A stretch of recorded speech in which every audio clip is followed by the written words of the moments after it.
like to support what Deputy O'Keefe has said. The Minister will be aware that the media rights money is paid to racecourses on the back of owners' data, and the owners' data is the information who owns the horse, and the owner owns his or her colours, and the owner owns the name of the horse. And it's the owner's data which is used to generate the media rights funding. So it would only make sense that if, without the horse name and colours, there'd be no product to sell. And still there's no member from the Irish Racehorse Owners Association representing every member of that association on the Media Rights Committee established by the HRI. So it's a missing piece in an otherwise clear jigsaw. It should be put in specifically. Thank you, Deputy Mathews. Deputy Ferris. Yeah, since both Deputy O'Keefe and Deputy Mathews are minor practice this day, I might withdraw mine in favour of those. I thank you. Can we just, one of us has got the name wrong. That's the only difference in the amendments. I don't know. I presume that Deputy Mathews knows more into horse racing than I'd be. Have we got the name right, or has Deputy Ferris got the name right, or the Minister might be able to inform us? We can clarify that. We can clarify that and put the Minister. Sorry, Deputy Ferris, you've withdrawn. Go for a second, just in case. Well, you don't. I won't ask you to withdraw it until such time as we come to address it. But yes, Minister, please. Can I just respond to this, because I don't think this is the right thing to do. I accept what people are saying. I've been around the horse racing industry long enough now to know the importance of owners. They pay for everything, basically, in terms of the training of horses. They make a huge contribution to prize money, and they have extraordinary commitment to the sport. But I think, first of all, racehorse owners are on the board, and it's the board that actually ratifies the deals, and it's the board that actually puts the media rights body together. So, in all likelihood, there will be an owner on that media rights negotiating committee. But let me just. So the point I'm making is that I'm not in favour of giving any particular representative organisation rights where many other representative organisations claim an equal interest. There are already well-established arrangements here which are working well. So the current media rights negotiation process works reasonably well. Most people are quite happy with it. We had a long debate in committee about trying to maintain the current arrangements in terms of actually getting the best deal possible for media rights. So actually, it's in the interests of racehorse owners and everybody else in racing that actually there is a team of people here who know what they're doing, who are experienced, who understand the industry, to get the best deals possible around media rights. And then it's the broader board in HRI that actually then ratifies the deal. They have to consult with racecourses, and they finalise the deal. But it is the main board that makes the final decisions here. It's a sub-board in relation to media rights that actually go out and negotiate and try to get the best deal possible.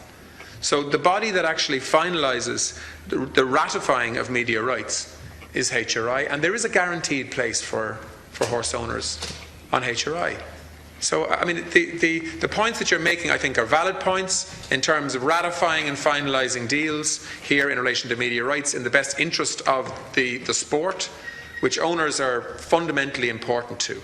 But I think if we start prescribing here in a 5-person committee that has to be put together to bring back proposals that get ratified by HRI, if we start prescribing from what bodies those 5 people need to be from, then I think we are limiting the options in terms of putting a balanced skill set in place that HRI have to make decisions on.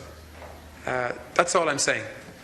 So I think I understand the points that people are making, and I more than most know the importance of owners here. Without owners, you've nothing, right? But I think owners themselves would want to ensure that the Media Rights Committee is made up of 5 of the most able people possible to get the best deals possible around media rights. And then they come back to the HRI board for ratification where the owners are actually represented. That's the structure that I think makes sense. And that's the structure that we're providing for, and that's the structure that's there at the moment, which everybody, I think, in terms of media rights deals seem to be reasonably happy with.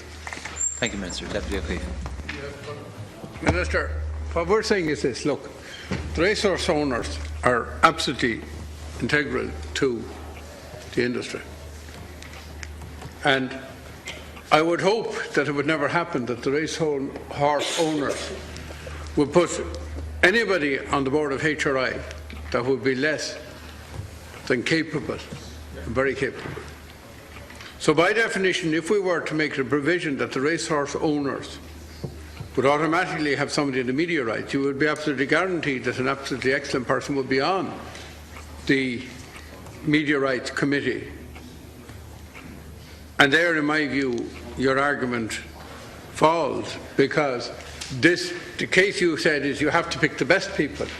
But by definition, I would hope that HRI that the HRI pick the best people. But I would hope that racehorse owners who have such an amount to lose by not putting absolutely excellent people on HRI would never allow the situation that they would put somebody on the board of HRI who would not be excellent in every way.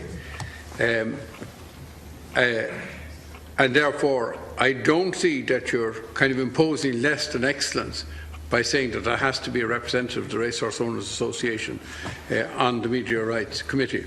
Now, the second thing is this: as you probably know yourself, Minister, by this stage, because you're 5 years in the job, and we're all going for a cold shower now in the next few months, or in the next few weeks.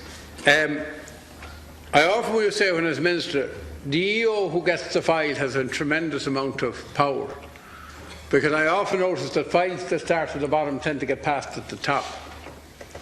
For that reason, to say that HRI can upturn the decisions of the Media Committee is technically true. To say that that would probably be the exception rather than the rule, I think, would also be technically true. And most committees would, 90% of the time, unless something awfully bad was done, would find themselves not true at the more senior board. And therefore, the real powerhouse in the negotiation here is not the HRI itself, it's actually the Media Committee. And anybody who was ever on committees with subcommittees and so on would know that that on a day-to-day basis is the way the world really works. And as I've said often, you know, it's the person who starts the file, who starts the proposal, who agrees at the lowest level, has a huge amount of power. And normally, you know, in whatever shape they put it, it has a big effect on what happens down the line. And therefore, I would suggest that you'd accept the amendment. I don't think it's an awful lot to ask. You have been very good, and I want to recognise that before I came in here, you accepted, well, you came up with a similar amendment to what I had put down, and I welcome that, and I noticed there's another one coming up. And therefore, you have been, as a minister, I might have had arguments with you on many, many points, but one thing I will say for you as a minister, you have been absolutely excellent in really engaging in the legislative process with the opposition. You have been more than willing to accept amendments, and you have gone through the process in a very iterative fashion, and you make the Oireachtas function properly from a legislative point of view. Thank you. And I'd always grant you that. And I would just ask you, you know, we've what, this week and next week we're told left, maybe you'd accept this amendment. Deputy Mathews. Thanks, Cahir. I'd like to take up on that, take up the baton that Deputy O'Keefe has just extended to me, and to also compliment you on the professionalism that you've applied to the legislative process and in explaining and presenting your legislation. I think the point that was made is that the Media Rights Committee, with its 5 members, would be less than without a member from the Racehorse Owners Association. These people, as Deputy O'Keefe said, will ensure that they have the best listening ear, the best contact, the best touch into the media rights in the interests of all. And even if the subcommittee was to be sort of overseen or over-appraised by Horse Racing Ireland, it's not the same thing. Certainly isn't. You have to get close quarter to get the best. You also will see the operation of the other 4 members. Are they up to scratch? There's a sort of a mutual auditory auditing function in having a member of the Horse Owners Association there. And I think it would be just falling short of the excellence that would be achieved not to put it in. And you said you understand the reasons that are being put forward. If you understand them, then I'd say don't hesitate to carry the baton and bring it in to the legislation. There's nothing to be afraid of. Thank you, Deputy First. You can. Yeah, I don't want to dwell on it. I would be support what both deputies have said. I think it can only make things better to have a representative on the board from probably the people who have have a very, very strong interest in its success. So I think it's only right and proper that there should be a mandatory position on the board for them. Thank you, Deputy Minister. Your response? Yeah, I mean, can I just say that I have had conversations with various people around this amendment, and I mean the way in which the Media Rights Committee works is largely through consensus. Like there's not division and votes in this committee. No. But what happens here is, right, I mean, the core of the question that we have to answer here is, are we better placed to actually determine who the people on the 5-person committee to negotiate media rights on behalf of HRI are, or are the board of HRI better placed to do that? That's the question, right? And no, hang on, let me finish. Deputy, without interruption, please. And on the board of HRI, we deliberately, and we've spent a long time looking and taking recommendations on this, we have a very balanced board now that has all of the stakeholders in the racing industry effectively represented, including racehorse owners. All right? And as a result of that, there's a balanced representation of the industry and representing the government or the state on HRI. They decide who the best 5 people are to negotiate media rights. They can be members of the board or they can be outsiders or non-members of the board. Whoever they choose as the best team. And then they come back to report to HRI, and a contract or arrangement referred to in subsection 1, which we're talking about, shall not be made by the Media Rights Committee without the agreement of the board of HRI and representatives of executives of authorised racecourses.